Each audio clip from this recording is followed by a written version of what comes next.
So we will start with Ajša Vodnik. For the last few years, you have been working on the I Feel Slovenia project in Texas, all in connection with Luka Doncic. After all these years, how do you now view the connection between business and sports in connection, of course, with Luka? As we know, Texas is the 8th largest economy in the world.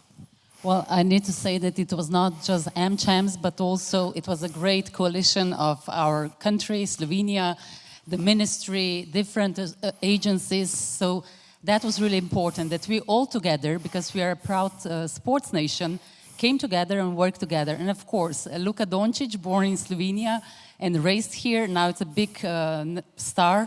Every time when we are there and see many Doncic, like 10,000 of them or even more in the hall, we are all proud, and we know that with sports definitely we can promote really good our country. And with that, of course, we try to take the advantage of it. So with that, we really have great relationship with the Dallas Mavericks club, which is a big club, and as a franchise, of course, it's a big business. But then again, I think it's really important that we, from the business arena and community, also understand that Luka was a small Luka at one point, and that we also need to look at other kids who will become that. So I think whenever you connect sport and business, you need to know that you really need also a big base of great little kids who have dreams. And we heard also from the Gregor, the director of Tennis Slovenia, how important it is that you are aspired to also go to the international. So I think us in sports, also in business, we have a great winners, and we are also really proud that this is the case. So Slovenia is not only per capita #1 in medals, Olympic medals, but in many cases also the winner in a different business arena, and this is something that we can link together and really promote the country. We are now going to tennis. Daniel-Sacha Fradkoff, agency Edge, was established in 2018. I read somewhere, Edge stands out in the ruthless world thanks to its modern and human philosophy. Your players come from diverse backgrounds and are carefully vetted by Rick Maki. Please tell more. What we believe is it's not only about it's junior development, it's not only junior final destination. So the question in a way is, how do you help young kids transition from the junior to the pro? And especially girls, like how do they get opportunities? And what we think is you cannot only help them with, for example, money.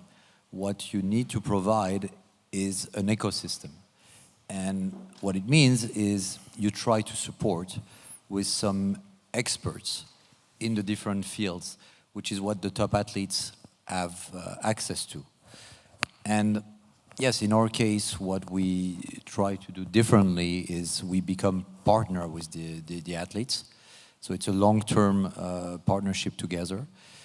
And the view is not to simply see it as a financial investment, but to try to understand how you can make a difference.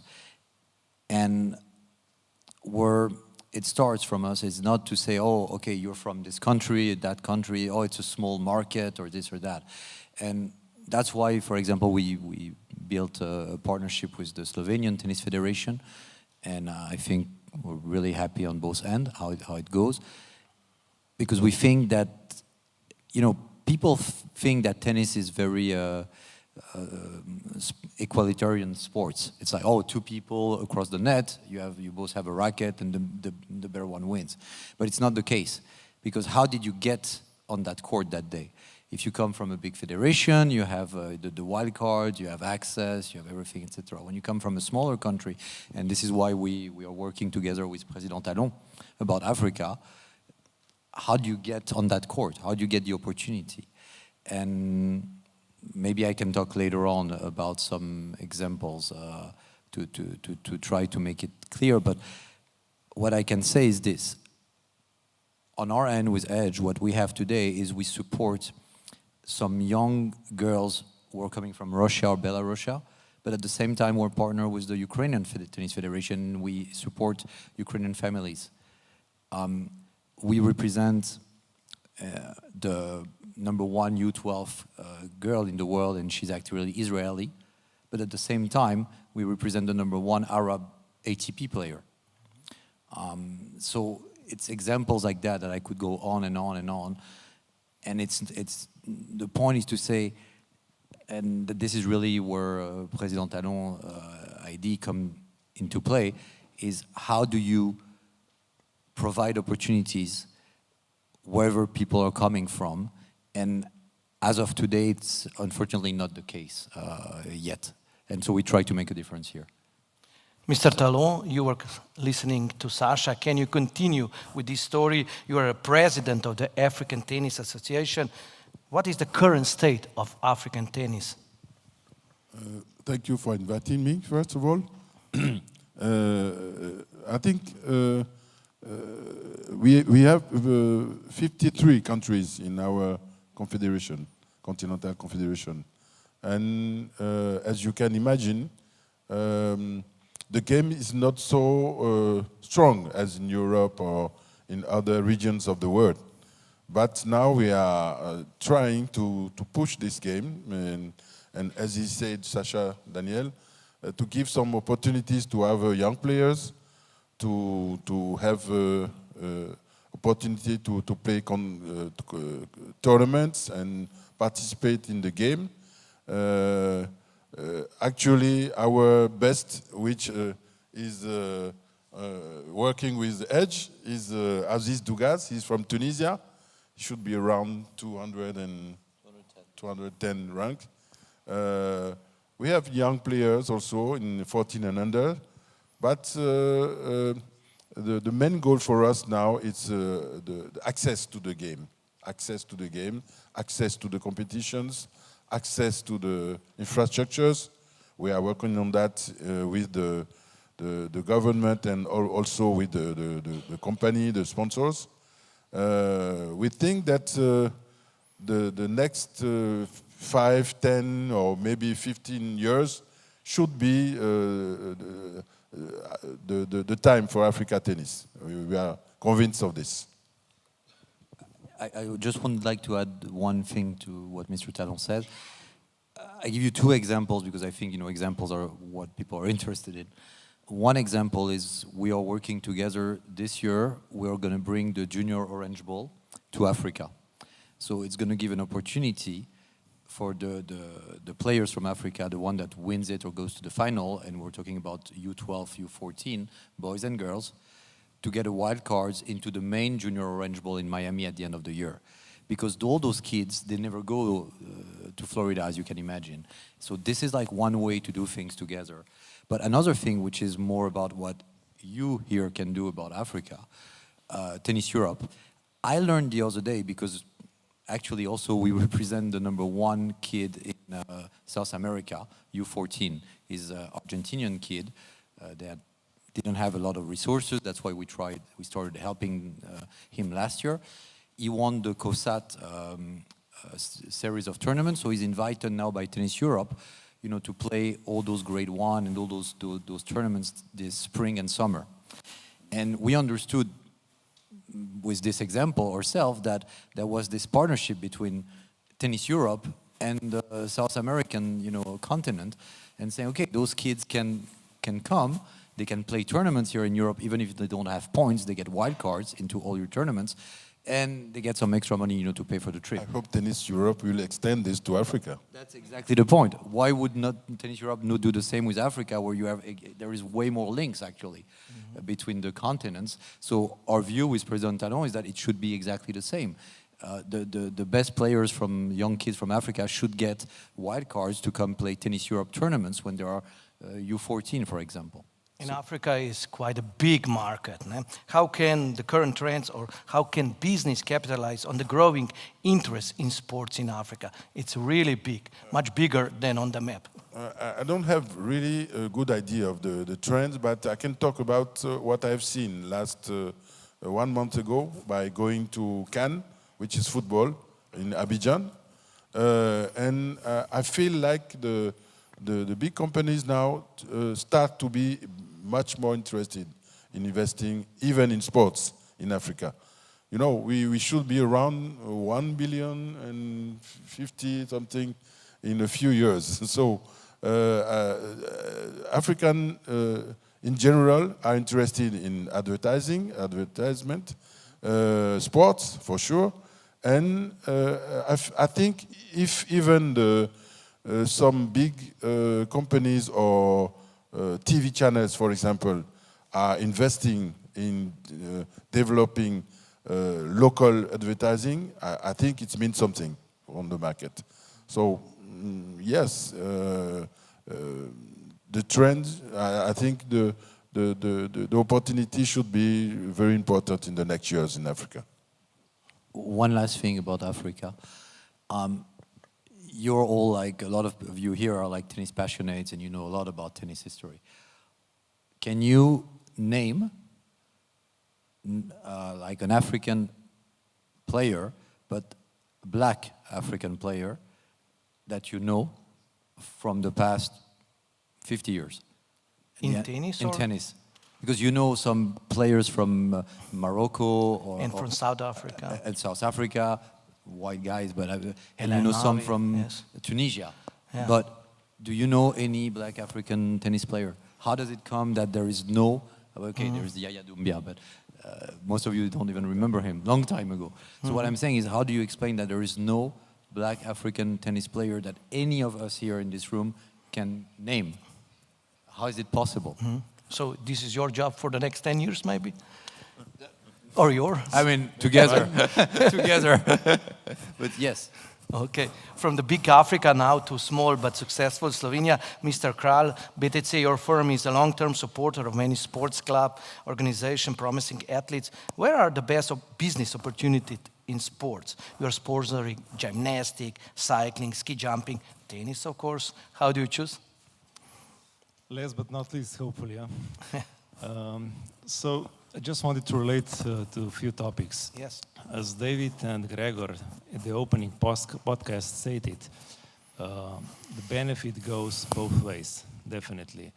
But since we support more than 100 sports organizations per year, as I said, from basketball, tennis, of course, gymnastics, cycling, and for example, women's ski jumping, we tend to support them all. But allocating funds in different sports organizations, I would say that the more marginal the sport is, or the less popularity it has, or if it's not that popular or without winners yet, such as in small Africa, the more funds that you allocate in that sport and the winners start popping out, or let's say the winning rises, the more benefit is also for the companies that allocate those funds in those sports. For example, for us in small Slovenia, we started allocating funds in women's ski jumping like 10 years ago. It wasn't even an Olympic sport. It became Olympic sport, and while winning, of course, and with the medals, we definitely benefit the most as BTC believing in those sports. But otherwise, it's long-term partnership. You should stick to sport even without winners. Maybe that small kid, 200 and something right now, is going to be the biggest one. But I would say believing in sports, believing as the potential that it shows is the best allocating funds as in that future.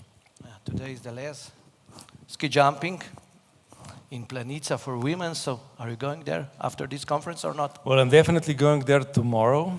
Okay. It's a must for us, but of course we're expecting winners also tomorrow. Okay. Can we talk maybe about the values? 62% of consumers give up on a brand if their values don't match. Are you paying attention to it? And maybe some other about the values. How important are they? Well, for us, I think values are definitely the most important. For us, long-term partnership, endurance, being goal-oriented, or no hard work, no pain. But the most important thing is that you support something even if there are no results, you know, because at the end, it shows that you give yourself also to the community. But at the end of the day, within 1 period or 2 periods, the result always, you know, come. But if you support someone just because of the results, it's not okay. So I think also in Slovenia, that's why we're also well known, is that we're sticking to some brand sport organizations like all the time. And, you know, winning comes in cycles, so. Saša or Ajša? No, maybe just one thing that Yes. all the time when we are talking about sports, we think about to support sports. But on the other side, sport is a big business, and let's face it, that's the fact. So I think it's really important that the key values, as you ask about values, stay those one of fair play and meritocracy and all that, and that's definitely what we all learn being, you know, kids in sports or being us, the business people in sports. So it's, I think that also matters a lot. But we should not neglect that also sport is a big business. So we should not be too romantic, probably, especially if we talk about US. We know that this is a big... We will talk, but Saša? It's very interesting what you're saying. It goes back, it relays, because you said meritocracy, which I think is the main word here. And, you know, it's what George Orwell was saying about everybody's equal, but some are more equals than others. And you can take many different examples. You can take the examples of, in the same country, you can take Holger Rune and Klara Toson. Same generation, number one junior boy and number one junior girl. Okay, Holger Rune 3 years ago, the first 8 tournaments that he was playing on ATP, he got 7 wild cards, including like Monaco, etc. So big opportunities. Klara Toson, none, 0. And she went into the top 100 by herself. And you can take many examples like that. You can take Swiatek, or Swiatek, if we say it in Polish. She became top 100 in the world, no wild card, nothing. At the same time, Harrison, American player, he got 77 wild cards. He reached up to like 40 or 50 in the world. Now he's back to 400. But the point is, meritocracy is the key word, and I'm really happy that you mentioned that. And how do you make it more equal? How do you give opportunities to kids, which goes to Mr. Talon and what's happening in Africa? Because there are kids that have the ability, that have talent, but they don't get the opportunity to play on the big stage or to compete with the other guys. Ajša mentioned US. American sports market, it's very big, NHL, NBA, NLF, larger and more lucrative than European sports market. As a result, sponsorship in America may involve larger sums of money. What can Europe learn from America? We talk about Africa, Europe, and now America. What can we learn? Well, I think that we need to also see what US can learn from Europe. So that's why I'm happy that I'm part of American Chambers of Commerce in Europe. And I think it's really important that we show the values, so not become too business-oriented. And that's something that I think it's important in sports in Europe, that we'll still see it for some romanticism, and not only that really the people who are in sports become something else than being sports people. So that's why I think that's the both sides of the Atlantic needs to learn from each other, but then also, as we have a representative from Africa, that we also understand that it's not just the two sides of Atlantic, but the world is much more. So that's why we at AmChams in Europe, which are probably the biggest business association with 49 countries together working into that. And with that, I also think it's important that we, from our side of the Europe, so from Central Europe and from this side, also understand that we need to take the positions, that we need to stand up and try to be the leaders also in these bigger associations, because with that, we can bring different values into the sport, into the business, and that's why we are keeping our fingers crossed, because I know that there are big, important elections also happening now, that people from this side of the world will be the ones who will be also the leaders. Maybe what's your opinion on this topic, Mr. Talon? American Sports League excel in marketing and branding, prioritize fan engagement and entertainment, digitalization. I think it's probably good opportunities also in Africa, because we are talking about helping giving some facilities, it's okay.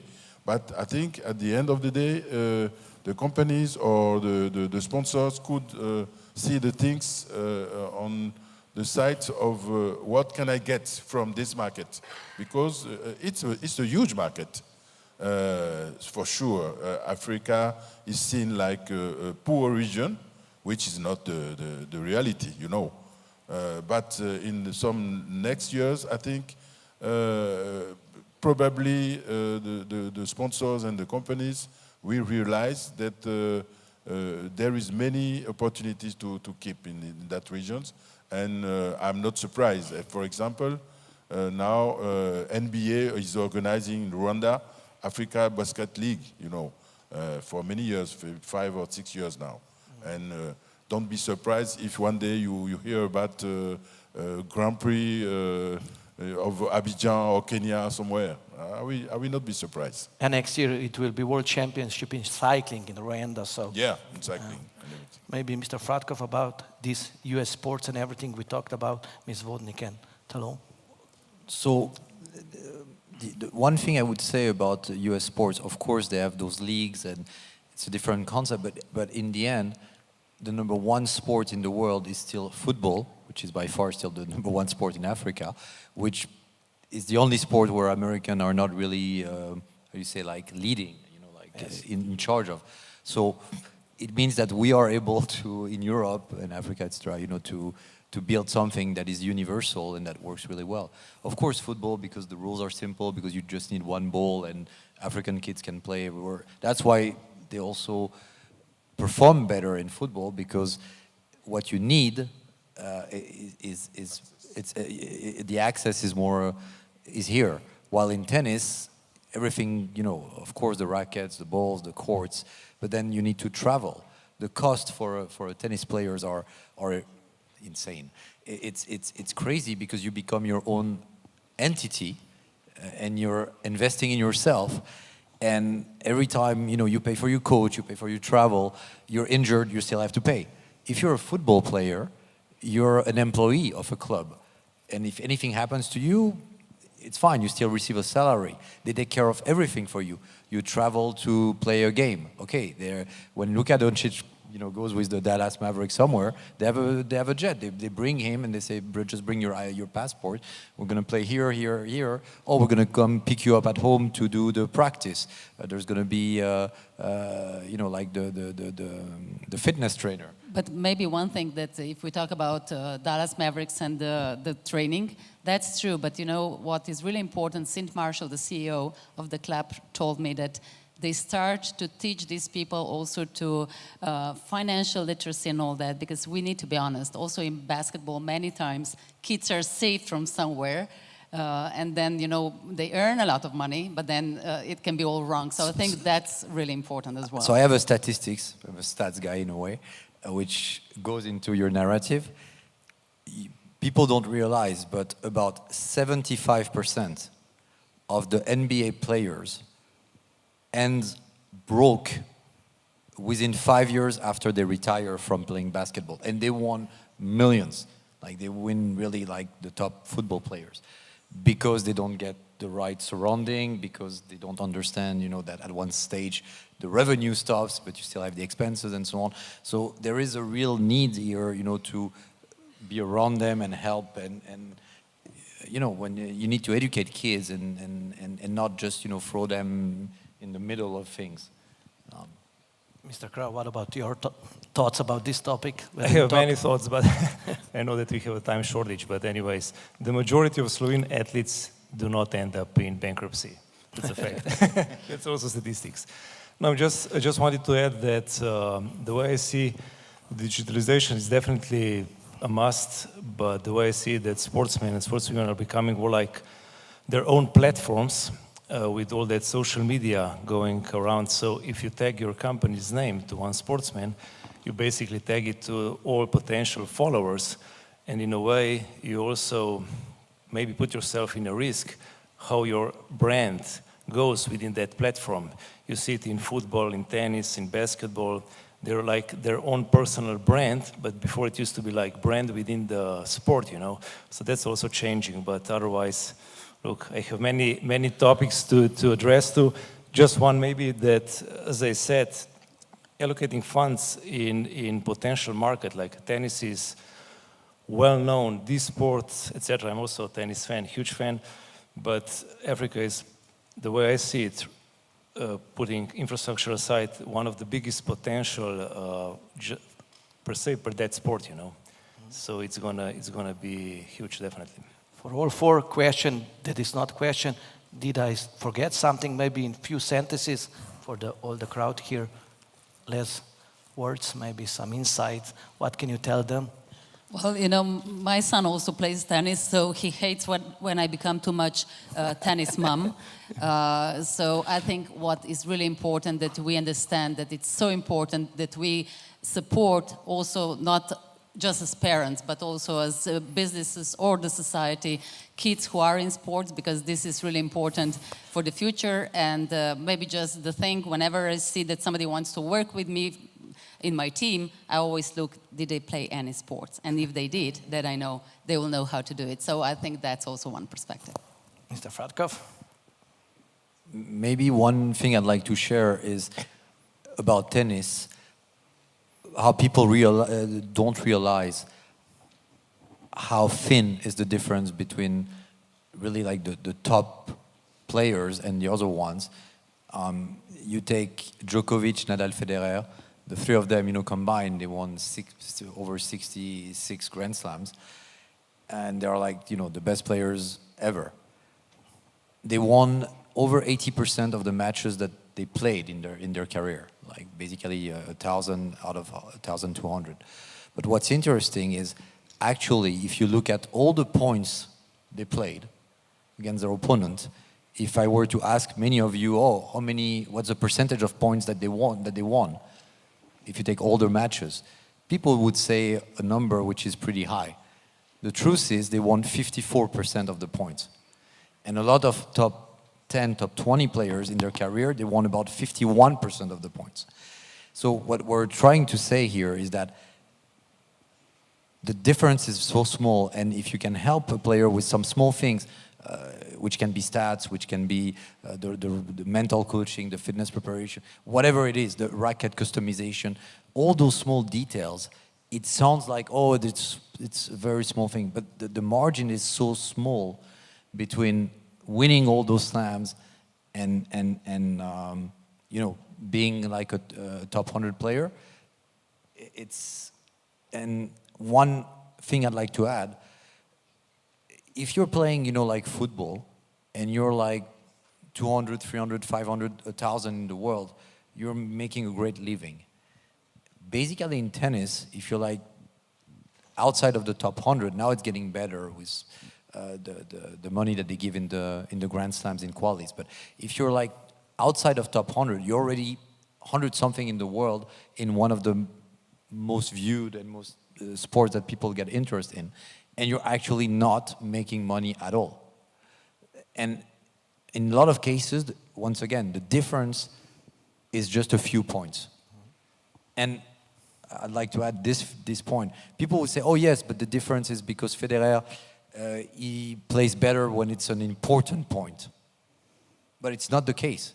If you take Federer, how the number of points that he wins on his serve, on percentage, is like over 70%. When he's facing break points on his serve, he actually underachieves. He's winning like 65% or something like that. So what I'm trying to say is it's very small details that makes a huge difference. And this is the reason why you don't, to go back to the previous intervention, why you didn't have any black African player that you know of for the past 50 years. Not because they were not as talented, but because of all those small details and all the opportunities they didn't have access to. Sorry for this. No, it's okay. We'll talk about data. I can talk all analytics. afternoon. So.